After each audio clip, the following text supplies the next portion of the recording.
Jamuna Tira Manasari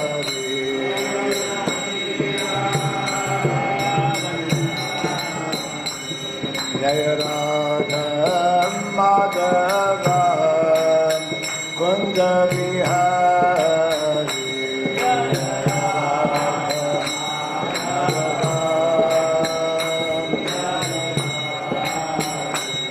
Jaya Radha Madhava Kunda Vihari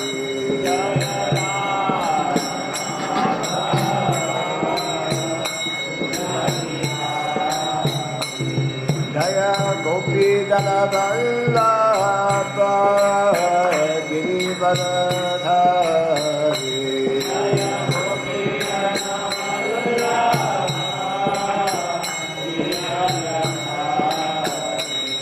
Jaya Gopi Dana Vallabha Girivardhari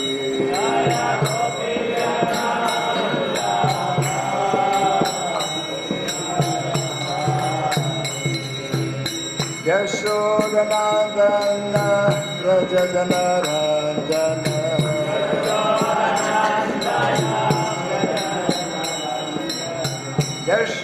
Yashodanandana Rajadana Ranjana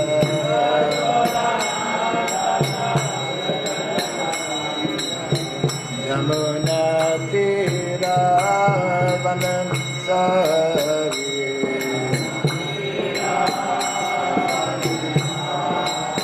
Jamuna Tira Vanansari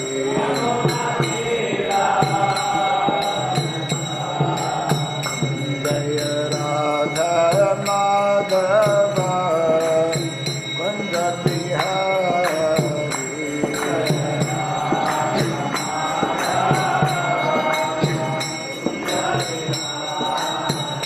Jaya Radha Madhava Kunda Vihari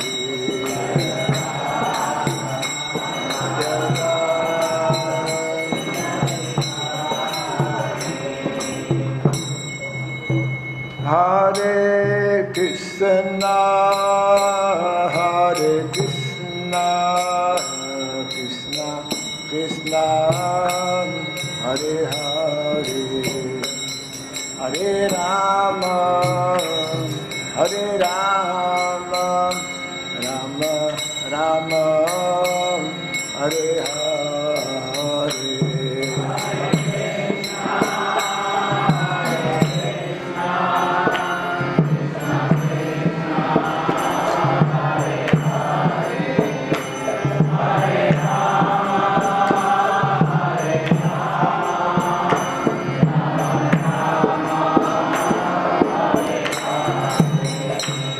Hare Krishna, Hare Krishna, Krishna Krishna, Hare Hare, Hare Rama, Hare Rama, Rama Rama, Hare Hare.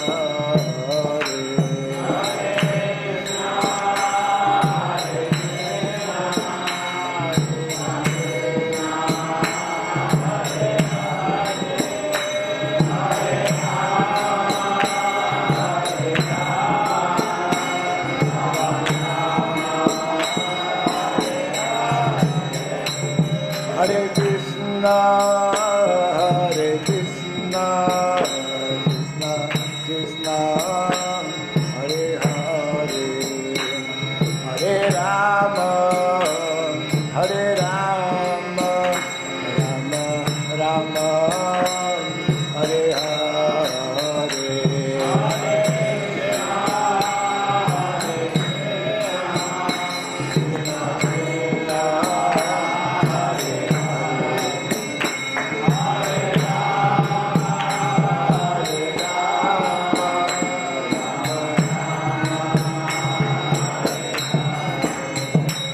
Hare Krishna, Hare Krishna, Krishna Krishna, Hare Hare,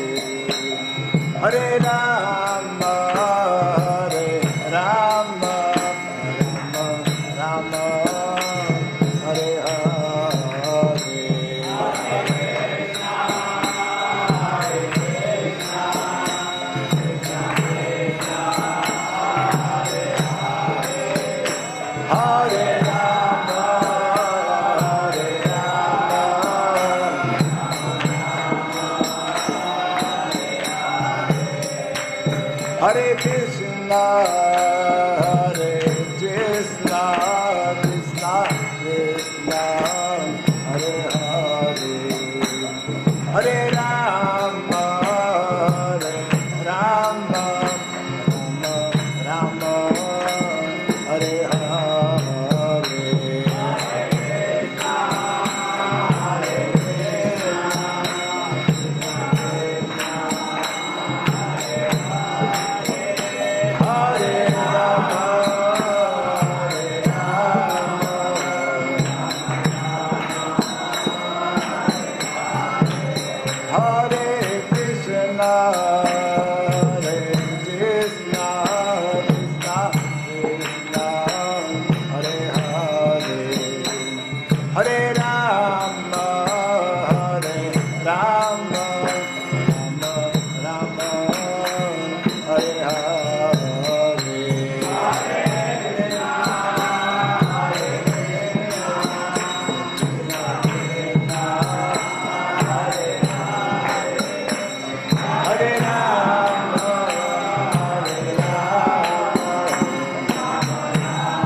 Jayam Vishnupada Paramahamsa Pri Vrajgacharya Stotra Satta Sri Srimad His Divine Grace Srila Bhakti Charanarvana Bhaktivedanta Swami Srila Prabhupada ki Jai. Ananta Koti Vaishnava Vrinda ki Jai. Swami BT, founders, that is Divine Grace Srila Prabhupada ki Jai. Namacharya Srila Haridas Thakur ki Jai. Samavata Bhakti Vrinda ki Jai. Harinam Sankirtan ki Jai. Grantaraj Srimad Bhagavatam ki Jai. Jai Nitai Gaura Pimanande. Hari Hari All glories to Bol. the assembled devotees, Hare all Krishna. glories to the assembled devotees, Krishna. all glories to the assembled Hare devotees, Krishna. all glories to Sri Guru, to Sri Gauranga, all glories to Sri Prabhupada. Hare Krishna. We are very blessed this morning to have His Holiness Bhakti Raghava Swami Maharaj. I'll give you a brief introduction about Maharaj to you. Maharaj was born in French, Canadian, Roman Catholic family. And for about 7 years, he did his undergraduate study in University of, in a seminary. And in 1968, he completed his Bachelor of Arts in Philosophy and Social Sciences in University of Ottawa. Then in 1968 to 71, he was a social worker and counselor because he had studied in philosophy and social sciences. So he had that inclination, and his selflessness in his action and in his pursuits brought him to ISKCON movement in 1974 when he met Srila Prabhupada, and then he took initiation in 1974. So after joining ISKCON, the very first responsibility he got in Ottawa, where he studied for about 3 years, 1974 to 76. Then 76 to 1992, a substantial number of years, something like 16 years or so, he stayed in Mayapur and Calcutta. In Calcutta, he was developing a youth group called as BYS. That was coined by him, Bhaktivedanta Youth Services. I was telling Maharaj recently that in America, we are using the same term, BYS. Yeah. So, when I was in Pune in 1995, one of his boys, Anil, from Secunderabad, in those days, he had come to Pune and he saw the youth group flourishing in Pune. So he said, why don't you start some BYS? He suggested. So in the very early days, we were also calling it BYS, newsletter also, probably for a couple of years, 96, 97. Later on, we made this bass, voice, and all those names came after that. So at that time, Secunderabad temple was flourishing in youth preaching. Maharaj was very active, and they were publishing a newsletter also, BYS newsletter. What they would do is they would make the map of India and find out wherever there is youth preaching going on. They would mark it, and then they would put the name of the devotee. They were sort of trying to make a ministry type of thing in those days under Maharaj's direction.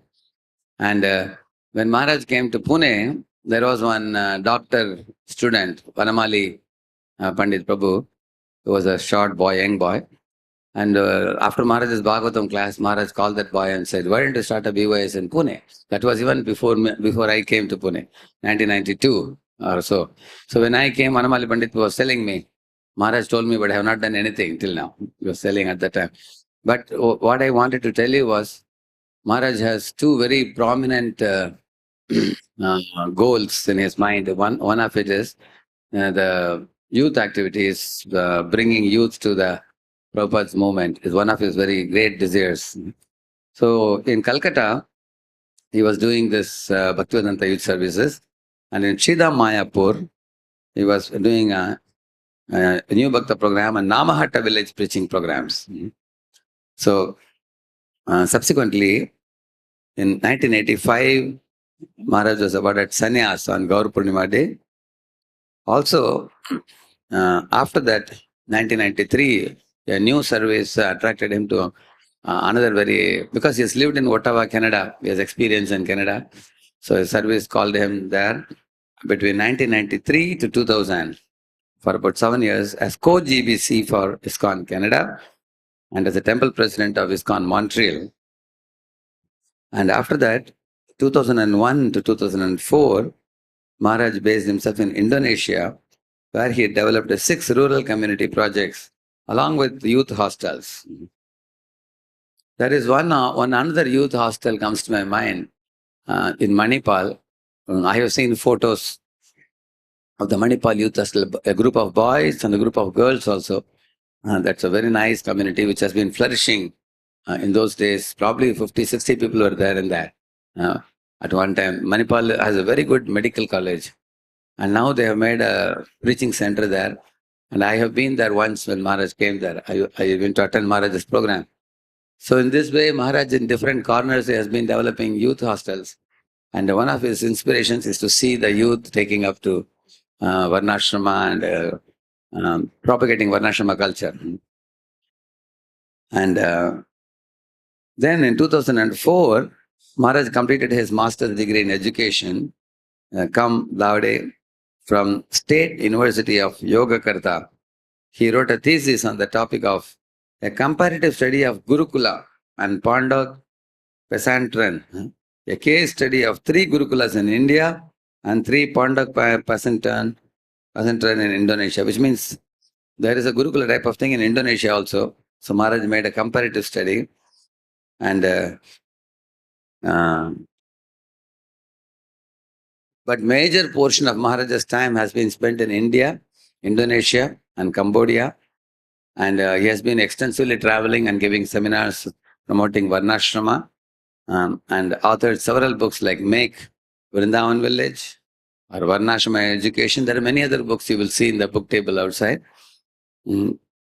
So I have also attended Maharaj's seminar on Varnashrama. It's a 4-day workshop.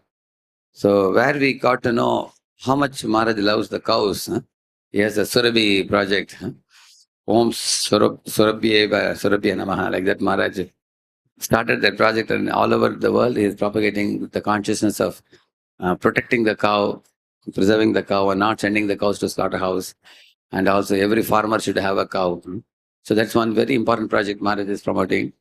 And also in Hebri farm and in Indonesia, there are huge farms which are guided by Maharaj, envisioned by Maharaj and guided by him and run by his disciples. We have one very prominent disciple of Maharaj in Hyderabad. So we can stand up. There is Sri Ram Prabhu behind. You can see that. Sri Ram Prabhu.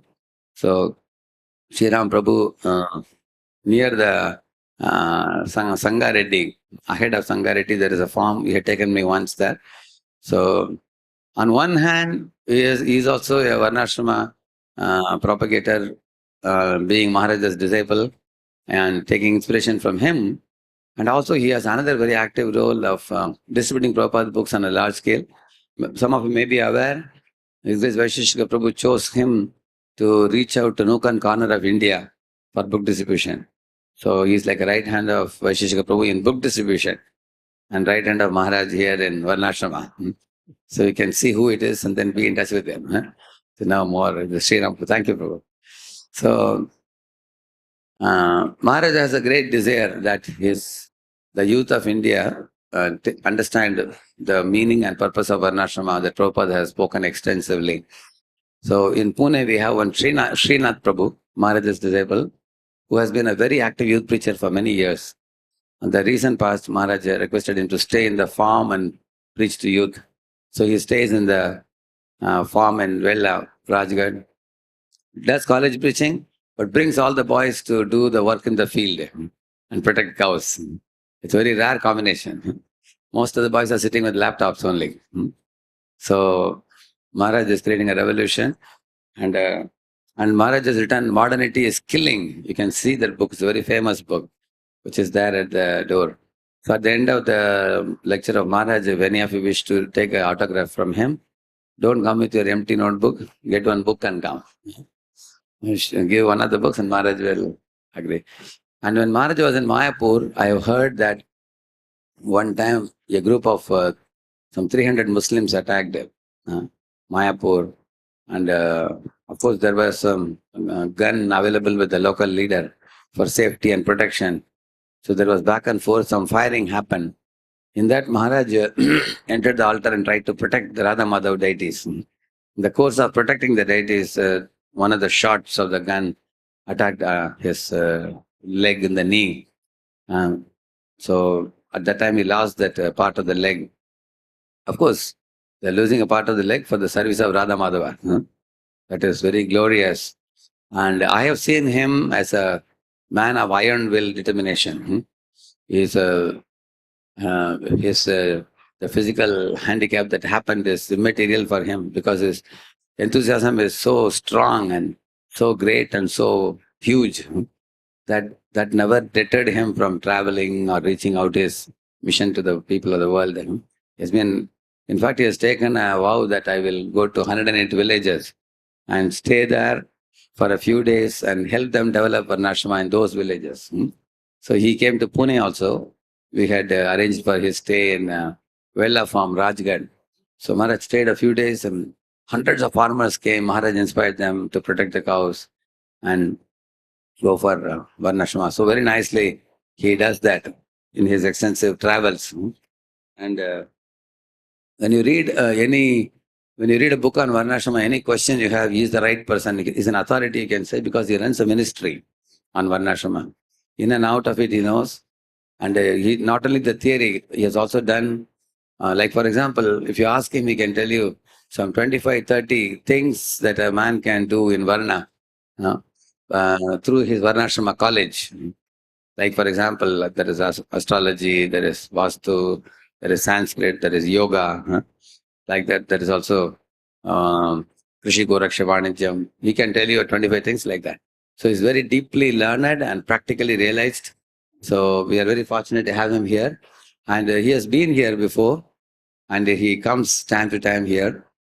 Any of you particularly is interested, there are devotees from different temples here who have come for the 3-day brahmacharya retreat here. If you wish to take Maharaj's contact and would like to invite him to your temples, and also you wish to know more about Varnashrama, because there is one GBC policy recently, every temple compulsorily must have a farm.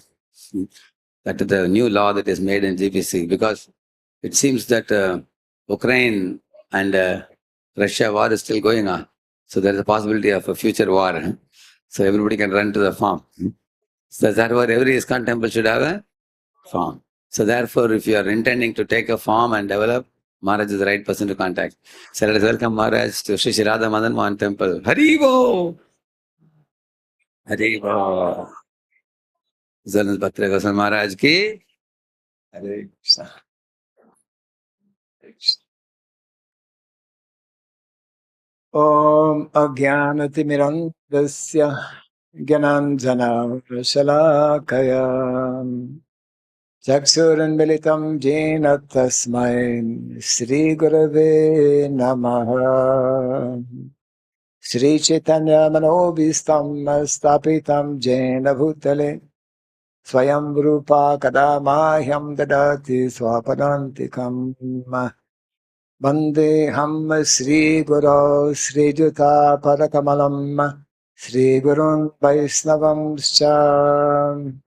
Sri Rupam Sagrajatam Sahagana Raghunatam Vitam Tvam Sajivam Sadvaitam Savadutam Parijana Sahitam Krishna Chaitanya Devam Sri Radha Krishna Padam Sahagana Lalita Sri Vishakanvitam Hare Krishna Karuna Sindhu Dinabandhu Jagatpate Gopisha Gopika Kanta Radha Kanta Namostute Tapta Kanchana Gaurangi Radhe Vrindavaneshwari Vrishabhanu Sute Devi Pranamami Hare Priye Vanchakalpa Tarubhyascha Kripa Sindhu Vyaivacha Patitanam Pavanebhyo Vaishnavebhyo Namo Namaha Narayanam Namaskritya Naram Chaiva Narotamam Devim Saraswatim Vyasam Tato Jayam Mudirayat. Before reciting the Srimad Bhagavatam, which is our very means of conquest, let us first offer our respectful obeisances unto Narayana, the Supreme Personality of Godhead, unto Nara Narayana Rishi, the Supremost Human Being, unto Mother Saraswati, the goddess of learning, and unto Srila Vyasadeva, the author. Nasta prayesha badreshu nityam bhagavata sevaya bhagavati tamashloke bhaktir bhavati naistiki. By regularly hearing the Srimad Bhagavatam and by rendering a service unto the pure devotee, all that is troublesome within the heart becomes destroyed practically to nil, and loving devotional service unto the Supreme Lord, who is praised with transcendental songs, becomes established as an irrevocable fact. Idam Bhagavatam Nama Puranam Brahmasamhitam Uttama Charitam Chakara Bhagavan Rishi Nishreyasaya Lokasya Dhanyam Swasyayanam Mahat. This Srimad Bhagavatam, known as the Grantaraj, the king of all Vedic literatures, is the literary incarnation of God. It is compiled by the incarnation of God as Srila Vyasadeva. It is meant for the ultimate good of all people. It is all successful, all blissful, and all perfect. Shri Krishna Chaitanya Prabhu Nityananda Sri Advaita Gadadhara Sri Vasadi Gaura Bhakta Vrinda. Hare Krishna, Hare Krishna, Krishna Krishna, Hare Hare, Hare Rama, Hare Rama, Rama Rama, Hare Hare. Om Namo Bhagavate Vasudevaya. Om Namo Bhagavate Vasudevaya. Om Namo Bhagavate Vasudevaya.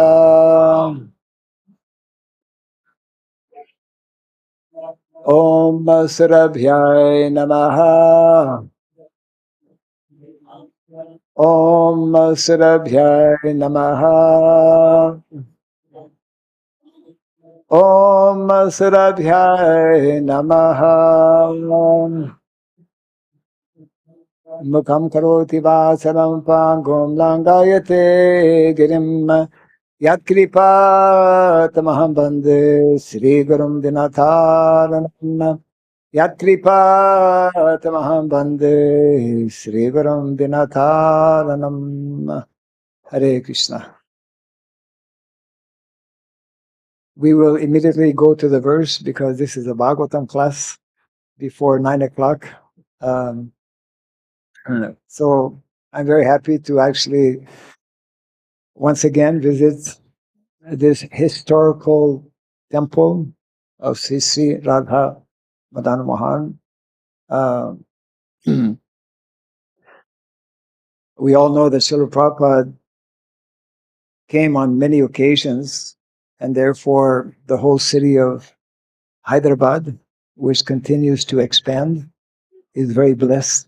All of you are blessed who are especially connected with this temple, and all of us who are coming and taking darshan and blessings from the Lord, we are also blessed.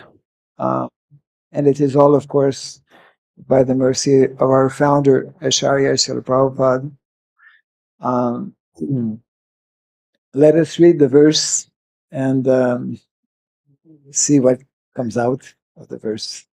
So we're reading from the fourth canto of the Srimad Bhagavatam, chapter 24, text 24 and 25.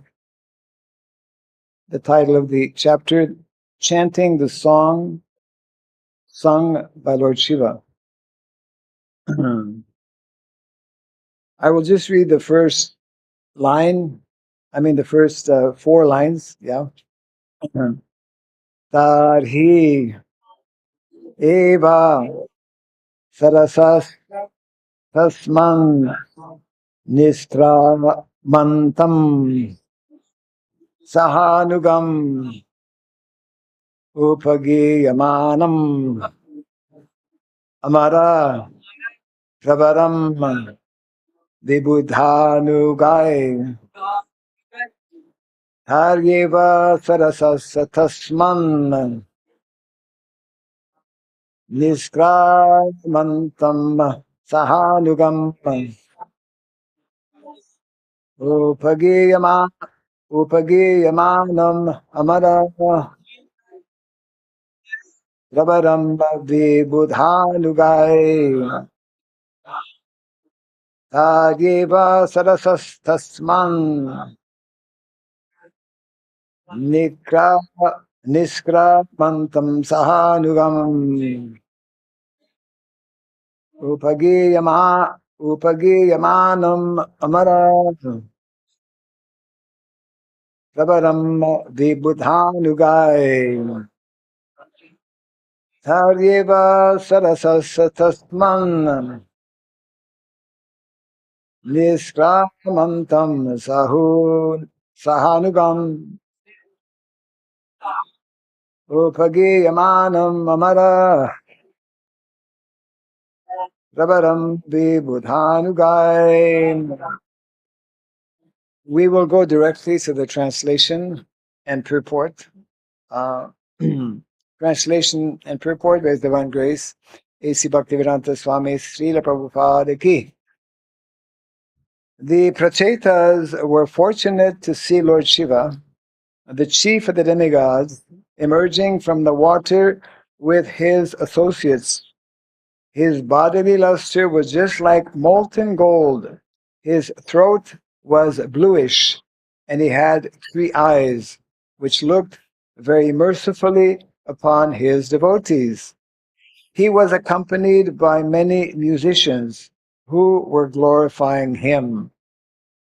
As soon as the Prachetas saw Lord Shiva, they immediately offered their obeisances in great amazement and fell down at the lotus feet of the Lord. Kindly repeat after me. The Prachetas were fortunate to see Lord Shiva, the chief of the demigods, emerging from the water with his associates. His bodily luster was just like molten gold. His throat was bluish, and he had 3 eyes, which looked very mercifully upon his devotees. He was accompanied by many musicians who were glorifying him. As soon as the Prachetas saw Lord Shiva, they immediately offered their obeisances in great amazement and fell down at the lotus feet of the Lord. Purport. The word Vibudhanugai indicates that Lord Shiva is always accompanied by the denizens of the higher planets, known as Gandharvas and Kinnaras. They are very expert in musical science, and Lord Shiva is worshipped by them constantly. In pictures, Lord Shiva is generally painted white, but here we find that the color of his skin is not exactly white, but like molten gold or a glowing yellowish color. Because Lord Shiva is always very, very merciful, his name is Ashutosh. Amongst all the demigods, Lord Shiva can be pacified even by the lowest class of men, who need only offer him obeisances and leaves of a veiled tree. Thus, his name is Asutosh, which means that he is pleased very quickly. Generally, those who are very fond of material prosperity approach Lord Shiva for such benediction.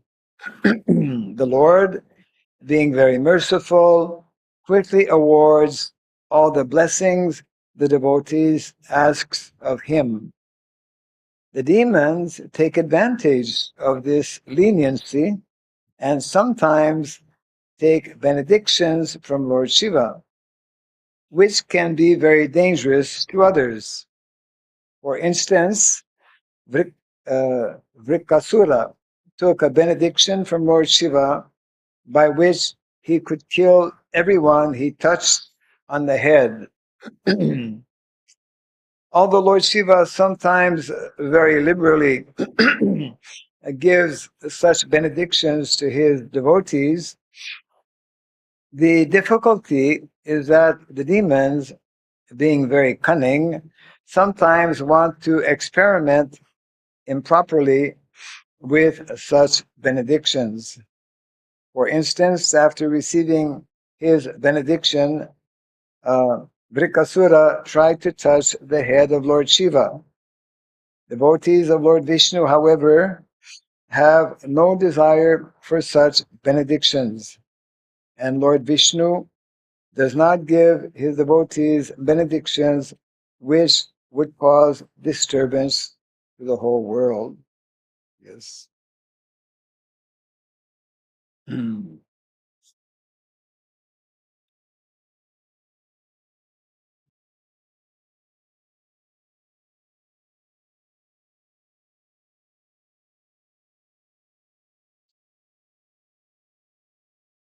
This is the difference between worshippers of Vishnu or worshippers of Lord Krishna and worshippers of different demigods.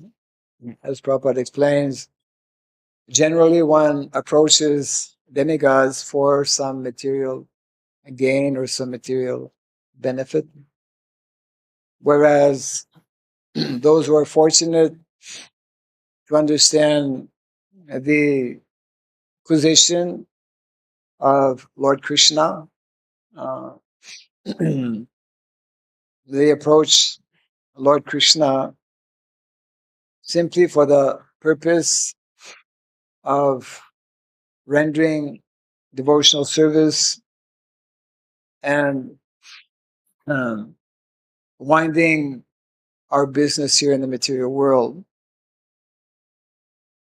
So the Bhagavatam is especially focused actually on this aspect of pure devotional service. We see especially, of course, throughout the Bhagavatam, especially in the first canto of the Srimad Bhagavatam, second chapter, I believe probably a favorite chapter of many devotees, entitled Divinity and Divine Service. So actually whole Vedic culture is meant to bring us to that point. Srila Prabhupada would often stress how the two most important books of knowledge for all of us, for the whole of humanity, are Bhagavad Gita and Srimad Bhagavatam. Srila Prabhupada, in one purport I was reading recently, also explained how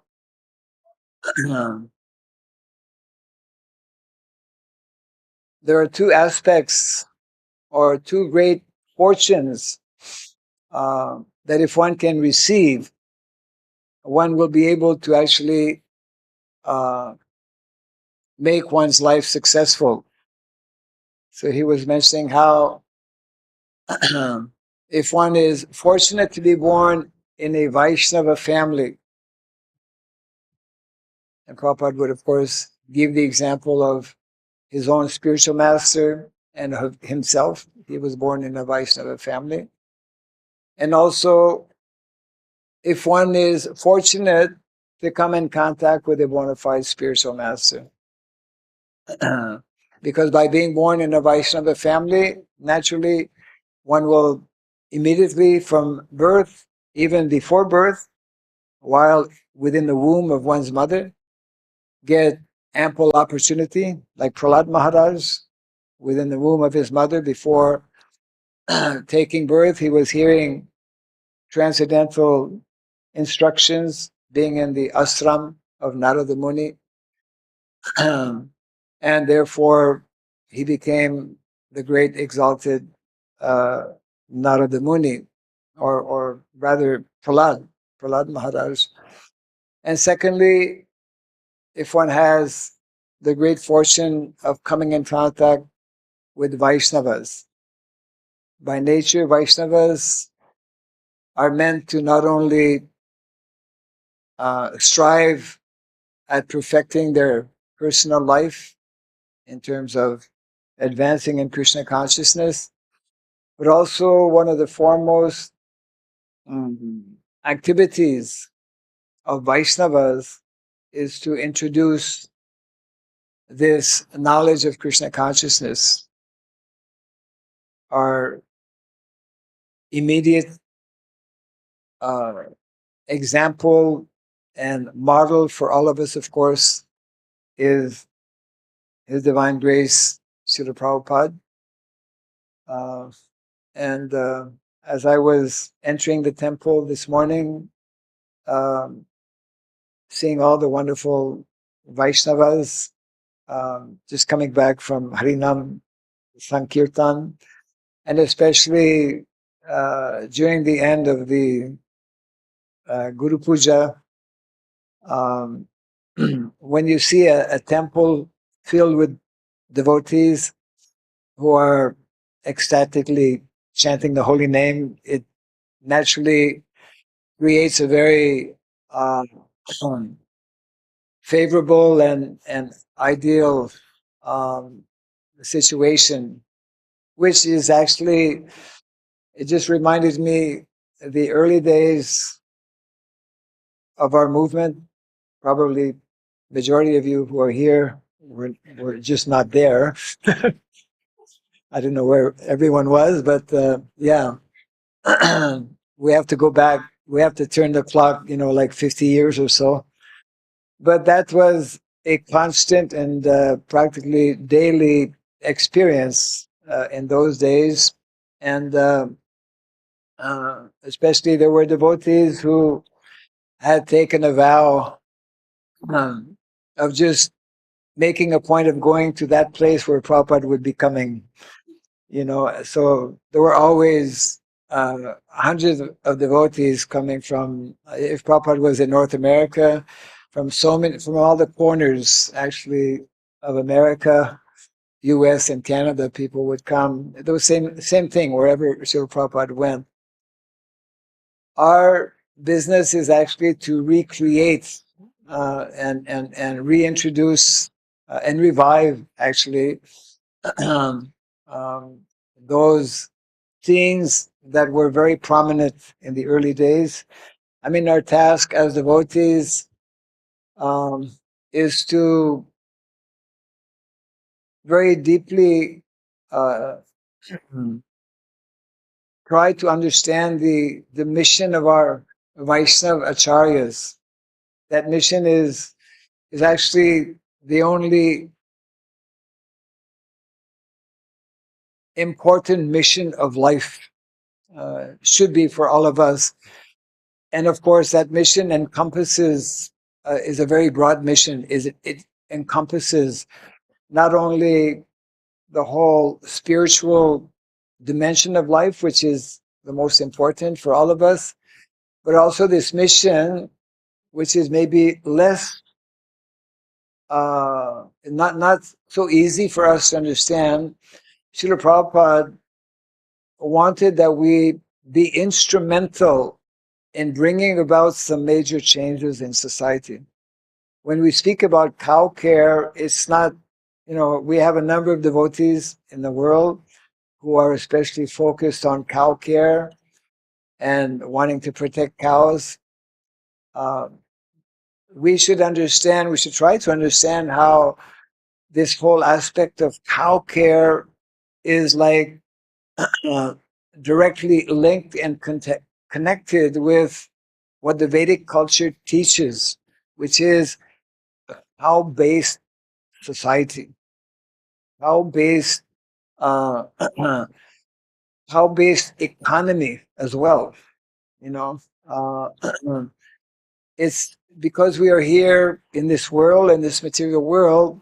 Krishna has given us a process and a system whereby if we follow this, it's a material process and a material system which has to do with how to organize society, which has to do with how to meet our material necessities of life, all for the purpose of actually advancing in Krishna consciousness, isn't it? Whatever Krishna creates, he doesn't create for some material purpose, just for a material purpose, but actually as a means for us to address the real goal and purpose of life, which is, of course, to become self-realized. And therefore, actually, in the last 5 years, Krishna has been very kind to me by allowing me to mainly be here in India, pursuing some doctoral research on what is called Vedic sociology. And I mean, I didn't know about Vedic sociology before I took up this particular research. It was intentionally taken up. And it's very important, I would say, for every single devotee, and especially for householders or anyone who's a preacher, for that matter, especially our youth. Our youth need to have that kind of very broad vision, whereby we're not only creating devotees or creating congregation around our temples to have, a good attendance in the classes or the Sunday feast and whatnot, but actually the vast majority of people, for example, here in India, and for that matter, in any country of the world, but especially in India, vast majority of people are not in our cities, they're in the villages. Now, our Vedic culture actually begins in the villages. Our Vedic culture, when we begin to understand how it is a cow-based culture and is meant to be a cow-based economy, it must take us to the villages. I don't get, I'll take advantage because so many devotees are here. I'll take advantage of all of you wonderful devotees. So, Krishna is like the magician, right? He's like behind the scenes, acting, doing everything ultimately. But if there's one message I can share and give to our youth of today and to our leaders in general, is that, the future of India and the future of the world is actually in villages. Our villages, we all know, have been very severely, badly disrupted due to modernization, isn't it? Prabhupada would say how modern civilization is a killing civilization. Killing in so many different ways, actually. Literally killing in terms of killing cows, for example, killing so many animals. In the very important book that I highly recommend for devotees to read, Prabhupada's book called, how many know about the book Light of the Bhagavat? Very good. Okay, but many still. Light of the Bhagavat, a very important book.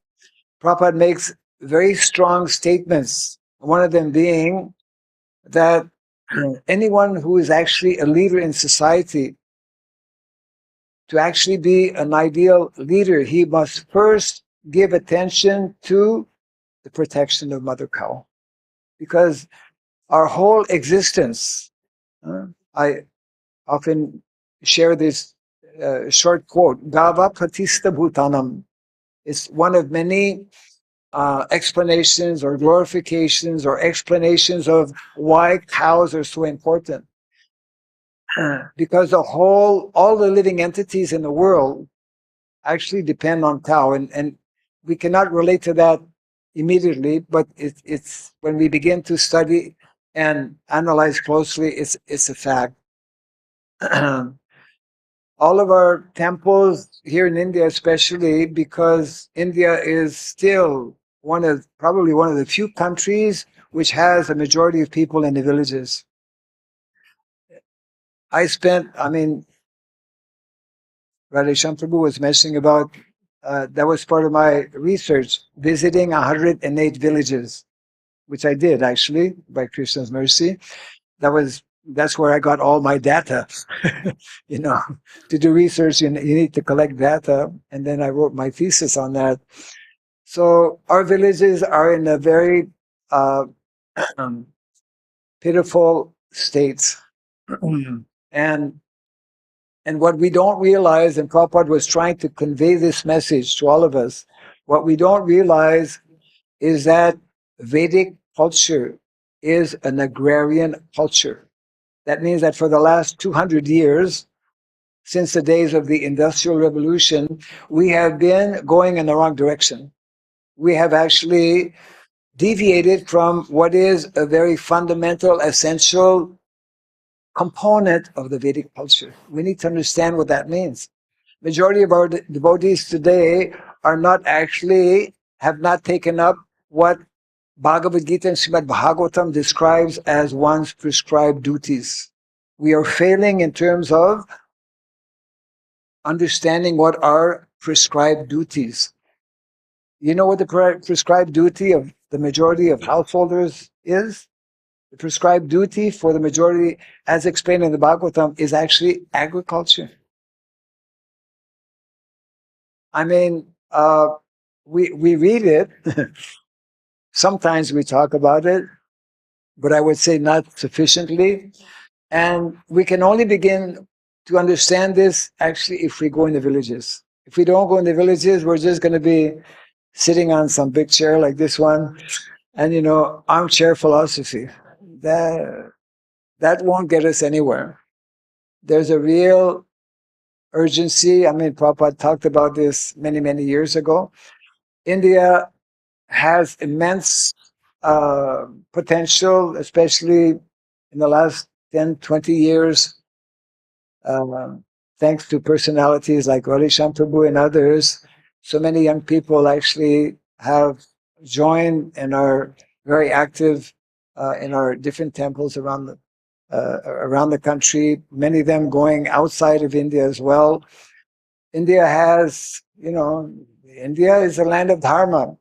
India has a primary role and responsibility. Prabhupada so often would quote, whenever he would be in front of an Indian audience, this very famous, well-known verse, Bharata Bhumite Hoila Manusya Janamazar, Janma Sarta Kori Kora Para Upakar. This is a standing order that we should be meditating upon. And I therefore urge our devotees, our youth in particular, and our leaders to give this whole dimension that Prabhupada spoke about, and that is still, in many, many ways, still not properly addressed. There's so many people who are just waiting for us, for our devotees, to actually reach out, especially in the villages like this, and to give them, to give them this knowledge of the Bhagavatam and Bhagavad Gita. I think some of you may know that, as Radheshyam Prabhu was mentioning, Sri Ram Prabhu, under the guidance of Vaisheshika Prabhu, has taken up a very important and interesting initiative in terms of introducing the entire set of Bhagavatam and also Chaitanya Charitamrita. We had a village program just like 2 days ago, and they've been every day they read, some pages of the Bhagavatam, to people in the village. So Bhagavatam is meant to be not only in every village, but actually in every home, in every village. Yeah. So ISKCON Hyderabad is one of the major temples here in India.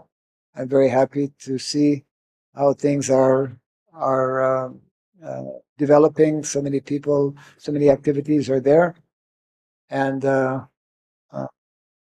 we just need to very carefully read these different purports. Prabhupada has given us everything in these purports, especially of the Bhagavatam, both Bhagavad Gita and Bhagavatam. Somehow we started a little bit on the late side, and well, I thought the Bhagavatam class wouldn't happen this morning because you were talking quite a bit. I mean, as an intro, one of the important aspects of the Bhagavatam class, of course, is the session at the end for any questions or comments that might be there for devotees. So maybe we'll take, I don't know, a few minutes, possibly, if any such questions or comments are there. Yeah. Thank you, Maharaj. Yes. Maharaj, in my recent travel to a few farms, I had a question to them whether the farm supplies milk to the city temple, milk and vegetables and fruits and spices and other such things to the city temple, which is one of the things that Prabhupada says. Yes. And also I asked them whether they are self-sufficient. Prabhupada says, produce what you need and use only what you produce. Yes. So most of them said that we purchase vegetables and we purchase most of the things. Then I said, you are sitting in a big farm, which has several acres. Why don't you produce? They say that it's a very difficult thing to produce, requires a lot of manpower and things like that. So I wanted to hear from you. One of the outlooks of modern man, an educated man, is anything you tell them to start, they see from the point of view of fruits or the benefits that we will get by taking initiative in any project. Yes. So, if how is it possible for a city temple to have a land where the land supplies such things to the city temple as well as it is self-sufficient without having to invest any separate money? Yes. It is a fact that many of our farm communities are, although the ideal is there, as you rightly mentioned, self-sufficiency, that is meant to be the goal, produce only what you need and use only what you produce. Actually, that is the Vedic standard. Our situation, not only in terms of ISKCON as a society who's endeavoring to cope with this whole aspect, but in the whole world also, due to so much of modernization and so much of conditioning, the whole modern way of living has heavily conditioned all of us, including our own devotees, in just living a more simple, natural lifestyle. One of the problems, as you did point out also, is a lack of devotees in our communities. There's Hungary, for example, Krishna Valley in Hungary, they produce 8 times the amount of grains that they need. So it's not all, there are communities which are able to actually produce. I would say that a number of factors are there. Majority of our devotees are not I would say, properly understanding, not properly trained.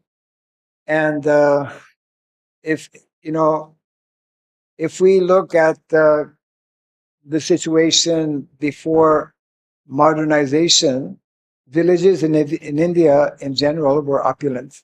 And I mean, the description that we find of the residents of Vrindavan is also opulent. So we have a major challenge, of course. Prabhupada gave us this instruction. Actually, Prabhupada did not want us simply to make farms. This is a whole other dimension aspect as well. Farms are meant to be like a stepping stone to establish villages. A farm is a farm. A village is a village. There's a big difference, you know.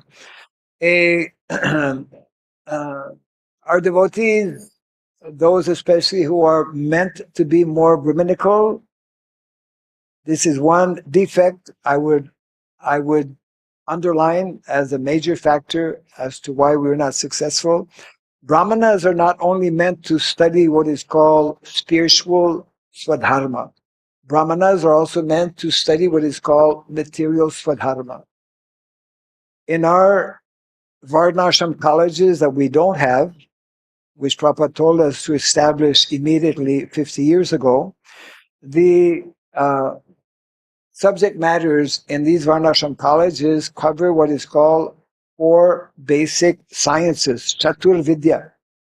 These 4 sciences are unknown to the majority of our Brahmanas. That means that something is not right. If we as a society and if we as individual preachers want to be effective in dealing with society, the outside world, not only be effective in our temples and immediate congregation, we have to learn some of the basic sciences that are there in the Shastra. I mean, it's right there in the Bhagavad Gita. Ishi Gorakshavanijam Vaisha Karma Swabhavajam. That is actually the science or the formula for the science of economics, which is the 4th of the Chaturvidya, you see. What is the science, the science of Dandaniti? How are we going to, as preachers, give guidance to those who are in leadership position, I mean, in terms of villages or in terms of a country, if we don't know the basic fundamental principles and concepts behind the science of Vedic governance? And we don't. Most of us don't, because it's not, we don't have Varnashram colleges. So Varnashram colleges are meant not only, the beginning, of course, is what is called the science of philosophy, but then there's the science of education, the science of politics, and the science of economics. Not, these are what is called academics. I want to point out a most important purport I just happened to come across recently. I might have read it before, but it just, we read, we may read the same purport, but at one particular time it just sticks out or comes out, isn't it? Yeah. Canto number 10, chapter 11, verse 37. 10, 11, 37. Prabhupada gives the definition of formal education and non-formal education. He mentions how formal education is what is called Gurukula for academic studies. And that is for only, Prabhupada is describing in that verse how when Krishna and Balaram are just like young boys, when they became of age, it was time for them to start looking after the calves. And so every day they would go out with their friends, then hundreds and thousands of calves. Prabhupada says that this is actually education. Going with the calves was and is meant to be the education, full education for the majority of young boys. Whereas academic education, that is formal education or Gurukula, is meant only for the Brahmanas. It's a short purport, but a very powerful purport. So, in other words, we as a society, Prabhupada, when he speaks about training, Brahminical culture, reviving Brahminical culture, Brahminical culture means also Kshatriya culture, means knowing sufficiently that we can actually teach about Kshatriya culture, knowing sufficiently so that we can teach about Vaishya culture, isn't it? That we can teach about Shudra culture. That's a whole other culture as well. Yeah. So we are lacking in our farms because we are still lacking, I would say, as Brahmanas, our society, our leaders as well, are not understanding what Prabhupada repeatedly tried to explain to us. Prabhupada said one of the purposes of our Krishna consciousness movement is to bring a complete overhaul in society and to revert to the natural system that is there in our Vedic culture. More could be said, but the time factor is there. Yeah. Oh, there you go. Hey, congratulations. This is efficiency. Anyways, later on, I would love to read it, but the time is not there. But I request everyone to, when you have some time, to read this purport very, very carefully. You know, the whole understanding of it. Yeah. Thank you, Maharaj. Maharaj, the Arthashastra by Kautilya, Yes. it's a bulky book available. Yes. Certain things I have referred from there. Yes. I use for explanation. Is it authentic, proper? I've not done a research in terms of. I mean, it's attributed to Chanakya Pandit. So, many of these translations, one has to look at. One has to try to find, I guess, the most authoritative translation. So that's something that one would need to do so that we have the best translation and the most accurate instructions that are given there. Yeah. Maharaj, in your experience of last so many years of traveling and going to different farms, I wanted to know, in case ISKCON temple has a farm, say about 20 acres or 25 acres, what would you consider as the most ideal thing to do for the, because many ISKCON congregation are now getting retired now. They're becoming 55, 60. Yeah. And like in Pune, we have started one IVSS, ISKCON Vanaprastha Sevak Sangha. I heard, yeah. Yes, Maharaj. So now we have about 80, 85 of them. Now they are ready to do something in the farm. If you tell them, ready to go and stay in a village and do. So what would you consider as something ideal to do if you have like 20, 25 acres away from the city? So these people are ready to, get set and go and start something. What would you suggest? See, before we start anything, we have to educate ourselves. We have to train ourselves. We have to prepare ourselves. We fail to understand how, agriculture and cow care are complete and very deep sciences in themselves, isn't it? And one of the reasons why we are failing is because we've not taken the sufficient time to actually understand some of the basic, principles. So therefore, before beginning such projects, as Prabhupada instructed, and I repeat, Prabhupada wanted us to establish Varnashram colleges. And of course, that means not only theoretically learning things, but also, I would say, going to some places in villages where there are farmers who are knowledgeable, and we can learn things from them, actually. Of course, most of modern agriculture has become, has deviated from the natural, Vedic farming system that was there.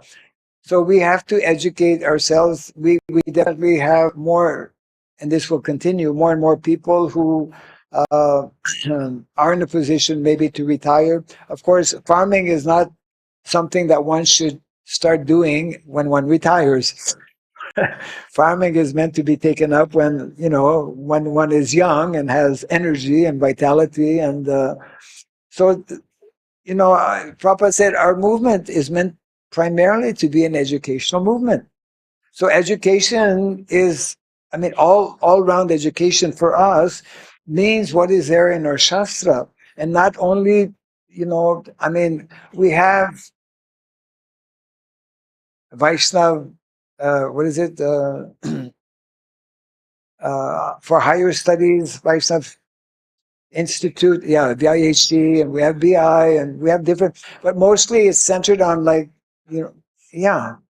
So, but the idea is that, our Shastra is divided into Shruti and Smriti, So there is the spiritual dimension, then there's a material dimension.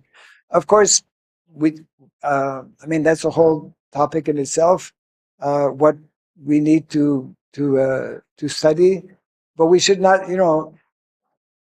there's one purport in the first canto of the Bhagavatam when Parikshit Maharaj is asking questions, right, to Shukadeva Goswami. And then at one point, Parikshit Maharaj is asking about cosmology, the cosmos. He's going to die in 7 days, right? So one may think, well, why he's asking. Prabhupada in the purport explains, why is Parikshit Maharaj, who's about to die, interested in to know or asking questions about material, so-called material things? Prabhupada explains that for a devotee sees Krishna's presence everywhere, and it is an impetus for him to even glorify and understand Krishna even more by knowing about his creation. The more we appreciate the creation, then we will appreciate the creator. Isn't it like that? So it is not to study subject matters that are especially, like agriculture and cow care are so fundamental in the Vedic culture. And, most of us, because of modernization, we're especially from city background to a large extent. And many who have joined were possibly from village, but have become, urbanized over the years. We need to really, Prabhupada instructed that let the whole world go in the direction it's going now. I mean, we try to preach to them, but let us develop. We live like this. There's a statement that Prabhupada actually made. We live like this, based on principles of self-sufficiency, etc. We don't have sufficient devotees. We don't have, I would say it begins with our leaders. We don't have sufficient leaders who are giving the proper time and attention to understand what Prabhupada was trying to convey to us. And it's unfortunate, actually, because we as a society, we should be in the forefront in terms of, self-sufficient communities and organic farming, etc., like that. I mean, it's so far because modern day organic farming is done for business.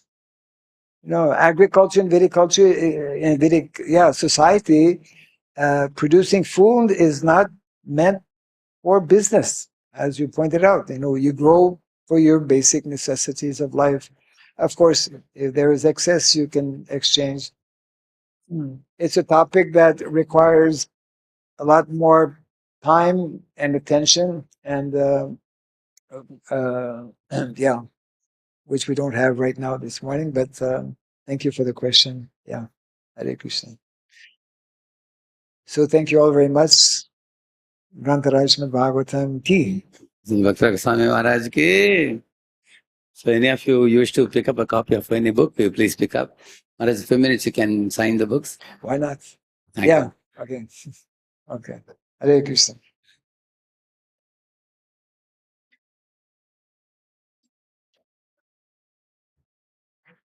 Yeah.